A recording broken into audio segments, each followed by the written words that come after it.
Mind bridge एक jail है, ये तो आपने सुना ही होगा।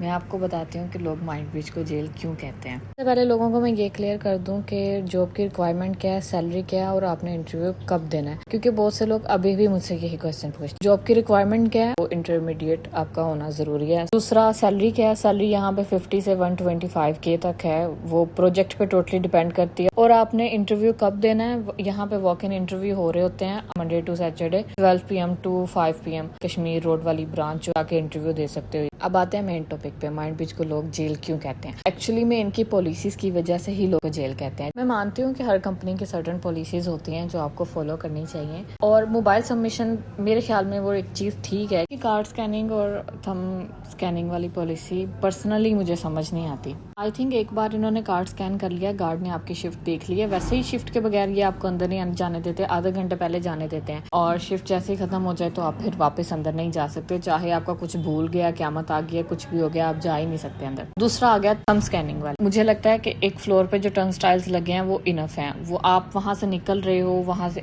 इंटर हो रहे हो, ये लॉग्स में आ रहा है कि भाई ये बंदा निकल रहा है, फ्लोर से आ रहा है, बार बार थंब स्कैन करवाने का तो कोई मुझे समझ आती ही नहीं है लॉजिक। उसके बाद आ जाती है इनकी फाइन पॉलिसी, और मेरी सैलरी में से फाइन ना कटे ऐसा तो पॉसिबल ही नहीं है, डिस्पोसिबल। फाइन किस तरह होता है, इन रेस्ट एरिया में आप सो नहीं सकते, दूसरा हेड डाउन नहीं कर सकते आप क्लस्टर पे, कार्ड आपका विजिबल होना चाहिए, मतलब 50 बार आप कैमरे के आगे से गुजर रहे हो, 50 बार आप टर्न स्टाइल क्रॉस कर रहे हो, आपने कार्ड पहना हुआ है, लेकिन एक बार आपका कार्ड कहीं इधर से उधर हो गया, दुपट्टे के नीचे आ गया या विजिबल नहीं है किसी भी कंडीशन की वजह से, आपको फाइन ठुक जाए, और वो फाइन भी 1000 रुपए का होगा। और यहाँ पे लेट आने पे भी पैसे कटते हैं, क्योंकि पहले घंटे की लेटनेस में आपके अगले घंटे का ABU भी कटेगा। इनका टॉक्सिक एनवायरनमेंट की अगर बात की जाए तो जाहिर बात है, अगर कोई आपको पे कर रहे हैं तो वो आपसे काम तो निकलवाएंगे ही। वुड पर्सनली रिकमेंड कि अगर आपकी कोई प्रोफेशनल जॉब है या आपका किसी और चीज में एक्सपीरियंस है, तो rather than joining a mind bridge या कोई भी call centre, you can consider your professional degree और whatever the experience you have, क्योंकि मुझे लगता है कॉल सेंटर या कस्टमर सर्विस आप लॉन्ग टर्म पे नहीं लेके चल सकते। शॉर्ट टर्म के लिए ठीक है, इट्स टोटली फाइन, आप साल के लिए कर रहे हो,